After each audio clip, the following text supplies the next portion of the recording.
El siglo de las luces, capítulo octavo, capítulo número 8. El día se fue aclarando lentamente, aunque siempre retrasado de luz con relación a la hora, sobre una ciudad destechada, llena de escombros y despojos, puesta en el hueso de sus vigas desnudas. Centenares de casas pobres quedaban reducidas a los horcones esquineros con tambaleantes pisos de madera alzados sobre fangales, como escenarios de miseria, donde familias resignadas hacían el recuento de las pocas cosas que les quedaban. Con la abuela mal meciéndose en el sillón de Viena, la embarazada temiendo que en tal desamparo se le presentaran los dolores, el tísico o el asmático envuelto en mantas, sentados en los ángulos del tablado como actores de feria que ya hubiesen interpretado sus papeles. De las aguas sucias del puerto emergían mástiles de veleros hundidos entre botes volcados que flotaban sin rumbo hasta trabarse en racimos. Sacábase a tierra algún cadáver de marinero con las manos enredadas en una maraña de cordeles. En el arsenal, el ciclón había barrido por lo bajo, esparciendo las maderas de las naves en construcción, acabando con las frágiles paredes de las tabernas y casas de baile. Las calles eran fosos de lodo. Algunos palacios viejos, a pesar de sus corpulentas mamposterías, habían sido vencidos por el viento, entregando las lucetas, las puertas y ventanas al huracán que, metido entre sus muros, los había embestido desde adentro, derribando pórticos y fachadas, los muebles de una ebanistería famosa, la del pequeño San José, próxima a los muelles, llevados por el viento. Habían ido a caer en pleno campo, más allá de las murallas de la ciudad, más allá de las huertas, allá donde centenares de palmeras yacían en el desbordamiento de los arroyos crecidos como fustes de columnas antiguas derribadas por un terremoto. Y, sin embargo, a pesar de la magnitud del desastre, las gentes acostumbradas a la periodicidad de un azote que era considerado como una inevitable convulsión del trópico, se daban a cerrar, a reparar, a repellar con una diligencia de insectos. Todo estaba mojado, todo olía a mojado, todo mojaba las manos. Secar, achicar, arrojar el agua de donde estuviera, fue trabajo de todos durante aquel día. Y a media tarde, cumplida ya la tarea de rehacer las viviendas propias, empezaron a ofrecerse los carpinteros, los albañiles, los vidrieros y cerrajeros.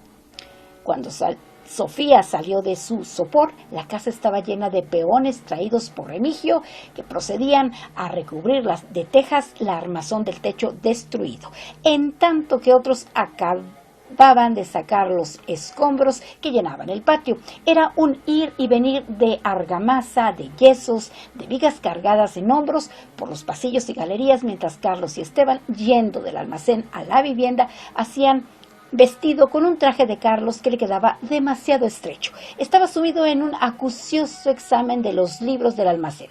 Al ver a Sofía, hundió el rostro entre las hojas, fingiendo que no se había percatado de su presencia. Atendiendo a lo que le correspondía, la joven fue a la cocina y las despensas, donde Rosaura, sin haber dormido aún, rescataba cazuelas, cubiertos, enseres, del lodo que ya se endurecía sobre los pisos. Sofía estaba como aturdida por aquel tráfago, por aquella invasión de la casa, por lo insólito de una situación que había desorganizado lo organizado, haciendo reinar en las estancias un desorden semejante al de otros tiempos. Esta tarde habían nacido nuevas torres inclinadas, nuevos pasos de los druidas, nuevos vericuetos montañosos entre cajas, muebles, cortinas descolgadas, alfombras enrolladas en lo alto de los armarios, aunque en medio de olores que no eran, desde luego, los de otros días. Y la singularidad de todo, la violencia de un acontecimiento que había sacado a todo el mundo de sus hábitos y rutinas, contribuía a agravar en Sofía el sinfín de desasosiegos contradictorios que le había producido al despertar el recuerdo de lo ocurrido la noche anterior. Aquello formaba parte del vasto desorden en que vivía la ciudad, integrándose en una escenografía de cataclismo. Pero un hecho rebasaba en importancia el derrumbe de las murallas, la ruina de los campanarios, el hundimiento de las naves. Había sido deseada. Aquello era tan insólito, tan imprevisto, tan inquietante que no acababa de admitir su realidad.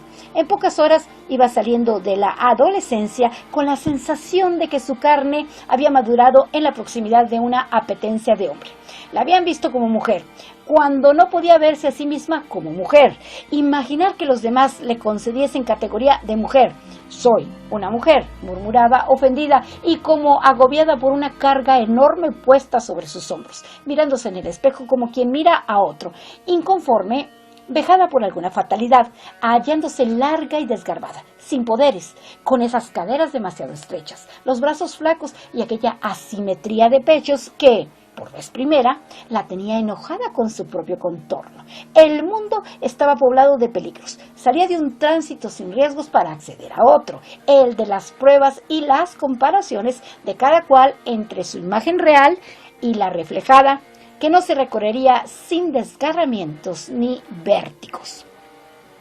Rápidamente se llegó a la noche. Partieron los obreros y un vasto silencio de rumas y de lutos, se hizo en la ciudad castigada. Extenuados, Sofía, Esteban y Carlos se fueron a dormir después de una magra colación de fiambres, durante la cual muy poco se habló, como no fuera para comentar algún estrago del ciclón. Víctor, metido en sí mismo, dibujando cifras con la uña del pulgar sobre el mantel, sumándolas, restándolas, borrándolas, pidió permiso para quedarse en el salón hasta tarde. Mejor, hasta mañana. Las calles estaban intransitables. Debía haber merodeadores, rateros, entregados a sus oficios de tinieblas. Además, parecía muy preocupado por terminar el examen de los libros. Me parece que he dado con algo que mucho les interesa, dijo. Mañana hablaremos. No habían dado las 9 al día siguiente, cuando Sofía, sacada del sueño por los martillazos, los ruidos de sierras y poleas, las voces de los obreros que llenaban la casa, bajó al salón donde ocurría algo raro. El albacea, sonriendo a medias, estaba sentado en una butaca frente a las que, a cierta distancia, con trazas de jueces en un tribunal, ocupaban Carlos y Esteban. Ceñudos, demasiado serios, demasiado expectantes. Víctor paseaba a lo largo de la estancia, con las manos agarradas tras de la cintura. De trecho en trecho se detenía ante el compareciente, mirándolo con fijeza y resumiendo su pensamiento con un «uy», largado por el colmillo a modo de gruñido. Al fin se sentó en una butaca rinconera, consultó un cuadernillo donde parecía haber tomado unas notas. «Uy», y comenzó a hablar, con tono de indulgente, desenfado, puliéndose las uñas en una manga, jugando con un lápiz, o muy interesado de pronto por algo que ocurría en el dedo meñique de su mano izquierda. Empezaba por advertir que él no era hombre llevado a inmiscuirse en asuntos ajenos. Alababa la diligencia puesta por Monsieur Cosme, lo llamaban Come, alargando tremendamente el acento circunflejo, en satisfacer todos los deseos de sus pupilos, en encargar lo que se quisiera, en cuidar de que nada faltase en la casa. Pero esa diligencia, n'est-ce pas, podía servir para como ajeno, podría servir esto para adormecer de antemano cualquier recelo. ¿Recelo por qué?, preguntó el albacea, como ajeno a lo que decía el otro, arrimando el sillón a saltitos cortos hacia donde estaban los jóvenes, para hacer más patente su integración dentro de la familia. Pero Víctor hizo un gesto hacia esos jóvenes, adoptando una marcada intimidad de tono que, de hecho, daba al otro categoría de intruso. Ahora que acabamos de leer a Renard, ¿mes amis? Recuerden los versos que hoy podrían ustedes decirme. Quand notre séjour à propos vous venez encore un jour plus tard, nous étions comedia francesa tenemos, dijo don Cosme, riéndose del chiste en medio de un silencio molesto. A veces los domingos, proseguía Víctor, mientras los muchachos dormían, y señalaba la puerta que conducía al almacén. Se había metido en el edificio aledaño curioseando, observando, contando, sumando, apuntando, y así él tenía alma de comerciante. No lo negaba. Había podido darse cuenta que el monto de ciertas existencias no correspondía con los que figuraban en los papeles entregados regularmente a Carlos por el albacea. Él sabía. «Cállese», gritó a don Cosme, que trataba de hablar, que los negocios eran más difíciles ahora que antes, que el comercio libre tenía sus enredos y traquimañas, pero eso no era razón. Y aquí su voz se hinchó de modo tremebundo para presentar a los huérfanos unos falsos estados de cuentas, sabiendo, además, que ni siquiera los leerían.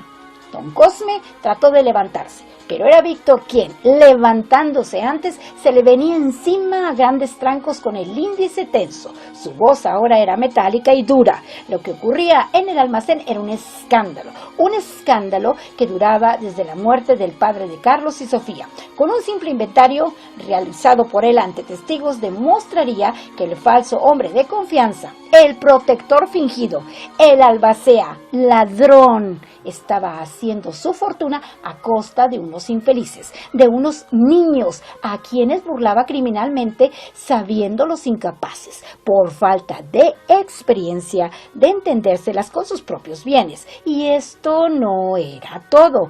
Él sabía de especulaciones riesgosas, hechas por el segundo padre, con el dinero de sus pupilos, de compras por testaferros, a quienes calificaba de canes venáticos, evocando con gran empaque las berrinas de Cicerón.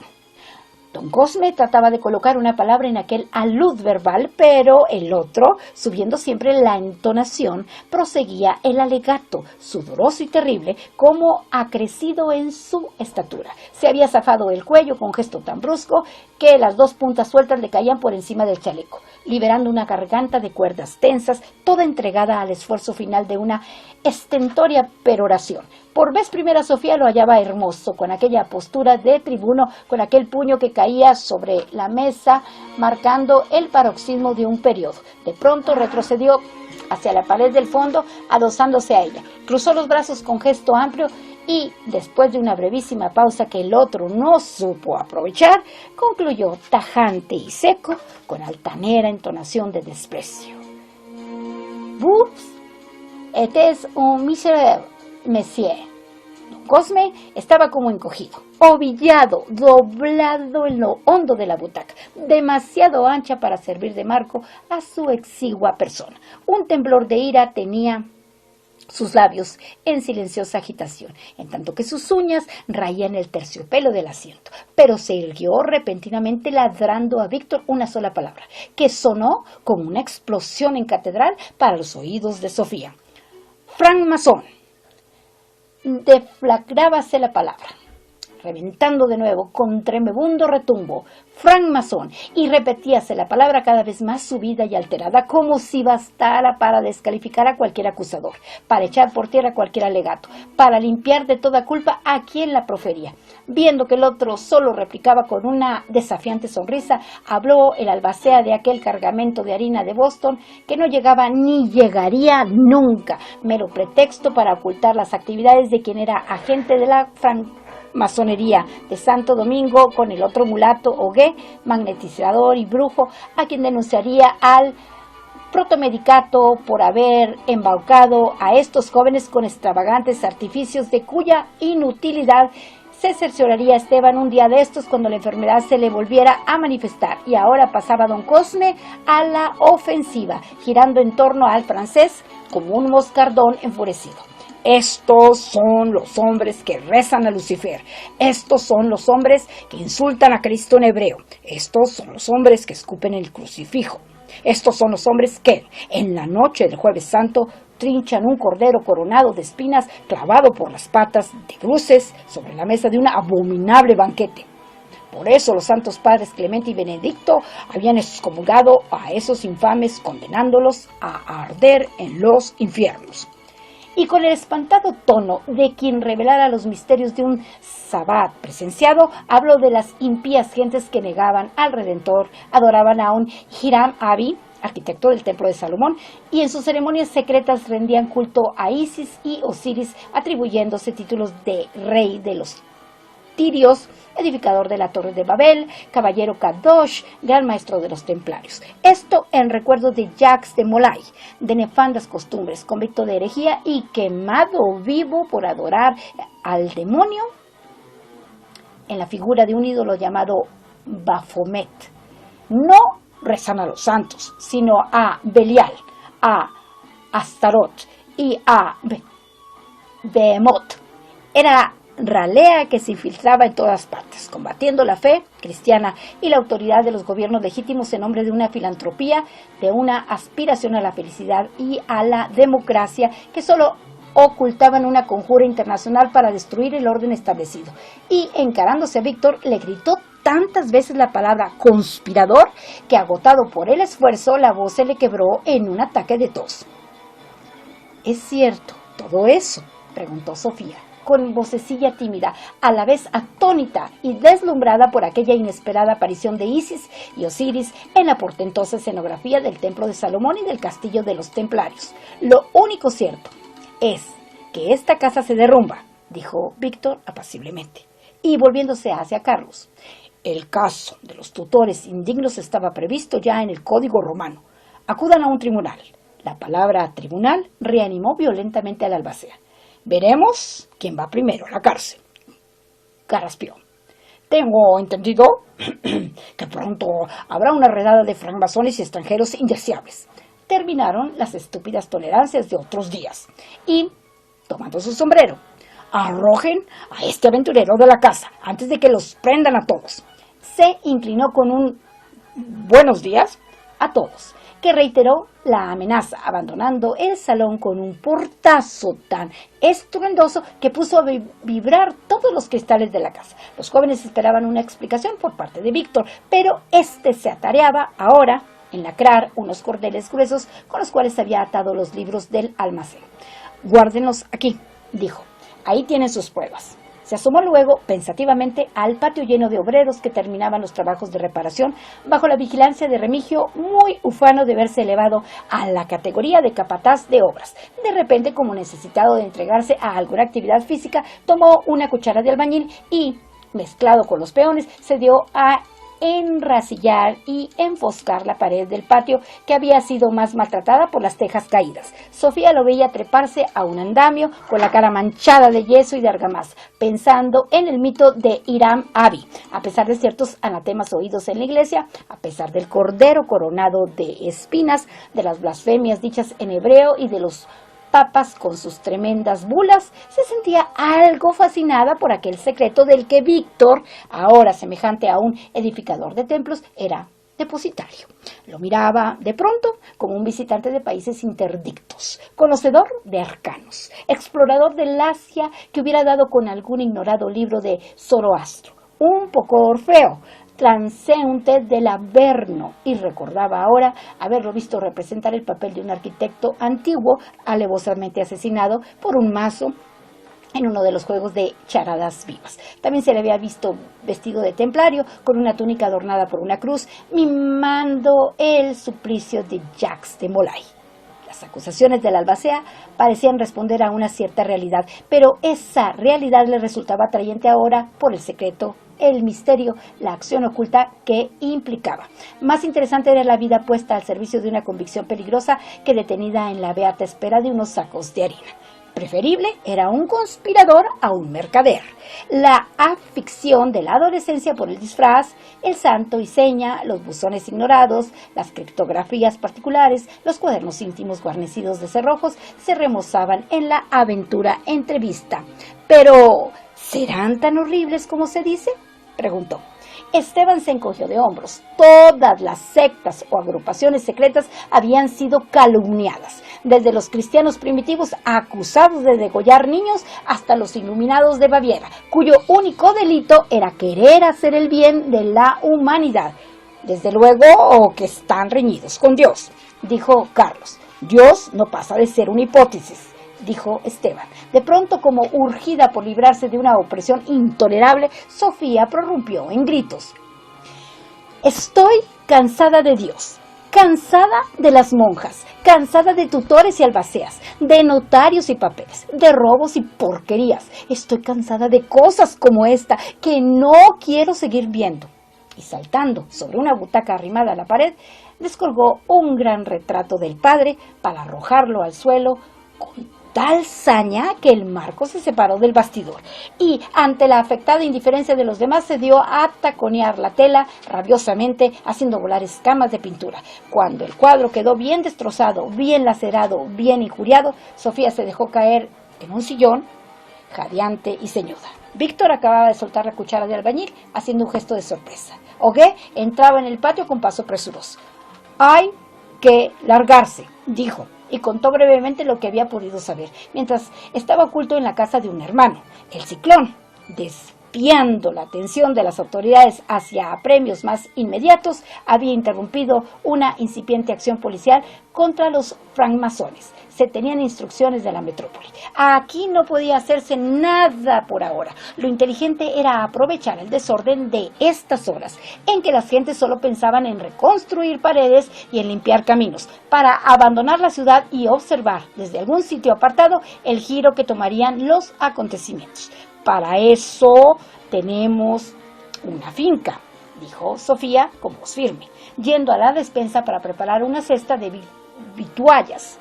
Allí, entre carnes frías, mostazas y panes, quedaron todos en que Carlos debía permanecer en la casa tratando de recoger noticias. Esteban fue a descolgar los arreos del caballo, en tanto que Remigio era despachado al tren de coches de la Plaza del Cristo para conseguir 2 bestias de remonta.